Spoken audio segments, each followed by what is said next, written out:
వనపర్తి జిల్లా రేవంత్ సర్కారు ఉద్దేశపూర్వకంగానే సీఎం కేసీఆర్ పై దుర్మార్గంగా వ్యవహరిస్తున్నారని మాజీ మంత్రి నిరంజన్ రెడ్డి అన్నారు. ఆదివారం వనపర్తి పట్టణంలోని అంబేద్కర్ చౌక్లో బీఆర్ఎస్ కార్యకర్తలు, నాయకులతో కలిసి ప్రభుత్వ అనుసరిస్తున్న విధానాలకు వ్యతిరేకంగా నిరసన తెలుపుతూ పెద్ద ఎత్తున నినాదాలు చేశారు. మాజీ మంత్రి నిరంజన్ రెడ్డి మాట్లాడుతూ తెలంగాణ రాష్ట్రాన్ని సాధించి 10 సంవత్సరాల పాటు అభివృద్ధి పదంలో నడిపించిన గొప్ప నాయకుడు కేసీఆర్ అని అన్నారు. ఎన్నో పథకాలతో తెలంగాణను ప్రపంచ స్థాయికి తీసుకెళ్లిన నాయకుడిని ఇలా ఇబ్బంది పెట్టడం దుర్మార్గమని అన్నారు.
కేసీఆర్ గారిపై పెట్టిన అక్రమ సిట్ విచారణను వెంటనే కేసీఆర్ గారిపై పెట్టిన అక్రమ సిట్ విచారణను వెంటనే నిరంజన్ రెడ్డి గారి నాయకత్వం, కేసీఆర్ గారి నాయకత్వం.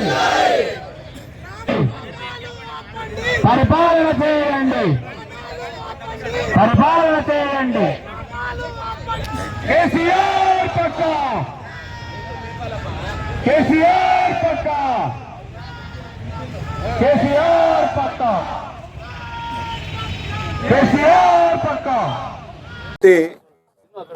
హామీలతో అధికారంలోకి వచ్చినటువంటి రాష్ట్ర కాంగ్రెస్ సర్కారు తాము ఇచ్చినటువంటి హామీలను నెరవేర్చలేనటువంటి ఒక అసహాయ స్థితి, నిస్సహాయ స్థితిలో నిరాశ నిస్పృహలకు లోనై ప్రతిపక్ష పార్టీ మీద, గత ముఖ్యమంత్రి మీద, గత ప్రభుత్వం మీద రోజుకో నిందారోపణ చేసి ప్రజలలో వాళ్ళ పట్ల చులకనాభావం కలగాలనేటువంటి దురుద్దేశంతో, తమ వైఫల్యాలని కప్పిపుచ్చుకోవాలనేటువంటి దురుద్దేశంతో నానా తంటాలు పడి నానా రకాల ప్రయత్నాలు చేస్తున్నారు.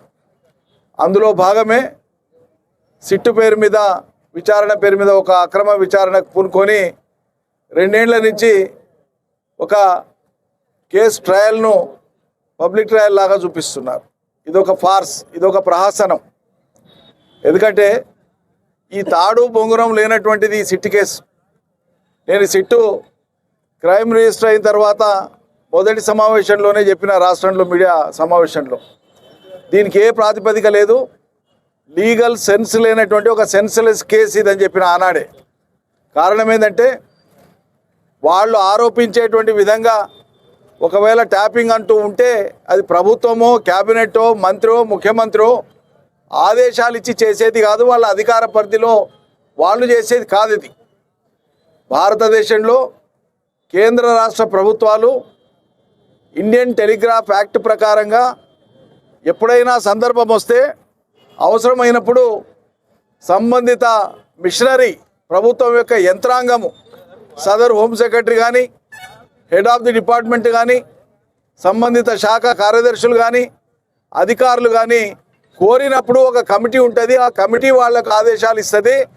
అది చట్ట ప్రకారం ఇస్తుంది తప్పిస్తే ముఖ్యమంత్రి, మంత్రులు, మంత్రిమండలో తీర్మానం చేసేది ఉండదు, దానికి సంతకం పెట్టేది ఉండదు. ఇది కానూన్. ఇది అదేవిధంగా ఒక రాష్ట్ర ప్రభుత్వానికి లేదా ఒక కేంద్ర ప్రభుత్వానికి అవసరమైనటువంటి సమాచారాన్ని, రాష్ట్రం ఎట్లుంది, దేశం ఎట్లుంది, శత్రు దేశాలు ఎట్లున్నాయి, రాష్ట్రంలో కానీ దేశంలో కానీ ఆంతరంగికంగా బహిరంగంగా రాష్ట్ర వ్యతిరేకులు, దేశ వ్యతిరేకులు, అదేవిధంగా టెర్రరిస్టులు, ఇతరేతర పాలనకు ఆటంకం కలిగించేటువంటి శక్తులు ఏమైనా ఉంటే వాళ్ళ పట్ల అప్రమత్తంగా ఉండి సమాచారం తీసుకునేటువంటి బాధ్యత వేగులది. ఈ వేగుల వ్యవస్థ అనేటువంటిది రాజ్యం పుట్టినప్పటి నుంచి, రాజ్యాలు ఉన్నప్పటి నుంచి ఆధునిక ప్రజాస్వామ్య కాలం వరకు కూడా ఉన్నాయి, ఇప్పుడు కూడా ఉన్నాయి. అందులో భాగంగా యంత్రాంగం నిర్వర్తించేటువంటి ఒక పనిని అది ఏం జరిగిందో ఏం జరగలేదో బయట పెట్టకుండా ప్రజలను గందరగోళపరచనికే అదేదో కేసీఆర్ లేకుంటే తన మంత్రివర్గ సహచరులు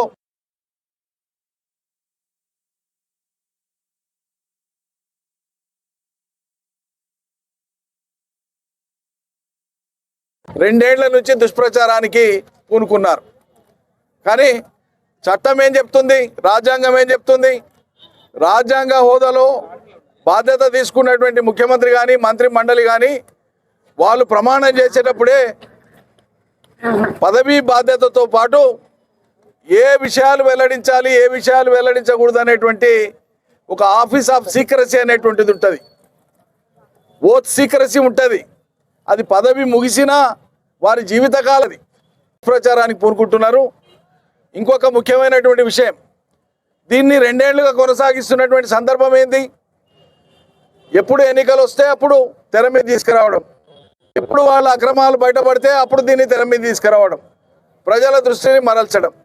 ఇవాళ రాష్ట్రంలో మున్సిపల్ ఎన్నికల నగారం మోగింది. మున్సిపల్ ఎన్నికలకు ప్రజలు, రాజకీయ పార్టీలు సన్నద్ధమవుతున్నటువంటి తరుణంలో ప్రజల దృష్టి మరల్చాలంటే కేసీఆర్ను కేంద్ర బిందువు చేసి ఒక ప్రచారానికి లంఘించుకుంటే ప్రచారం ఇంకో వైపు పోతుంది, ప్రవాహం ఇంకో వైపు పోతుంది అనేటువంటి ఒక కుసిత బుద్ధితోనే వాళ్ళు చేస్తున్నటువంటి డ్రామానే ఇది. కానీ నేను స్పష్టంగా తెలియజేస్తున్నాను, ఈ మూర్ఖపు ప్రభుత్వము, ఈ అహంకార ప్రభుత్వము, ఈ అజ్ఞానంతో కూడినటువంటి ప్రభుత్వము కుప్పకూలక తప్పదు. ప్రజలు భరించే పరిస్థితి లేదు ఈ ప్రభుత్వాన్ని. ఎందుకంటే ఏ రంగంలో కూడా ఇచ్చిన ఒక హామీని కూడా నిలబెట్టుకుంటలేరు. ఇలా యాసంగి సీజన్ సగం అయిపోయింది, ఏళ్ళ దాకా రైతు బంధు గతి లేదు. ఈరోజు కూడా పిండి బస్తాల కోసం, యూరియా కోసం రైతులు ప్రతి కొనుగోలు కేంద్రం దగ్గర, ప్రతి షాప్ దగ్గర, ప్రతి సొసైటీ దగ్గర బార్లు తిరిగి క్యూలలో నిలబడి ఉంటున్నారు. రైతు బంధు గతి లేదు, యూరియా గతి లేదు, మీరు ఇష్టమన్న పెన్షన్ లేదు, 2 లక్షల ఉద్యోగాలు లేవు, మహిళలకు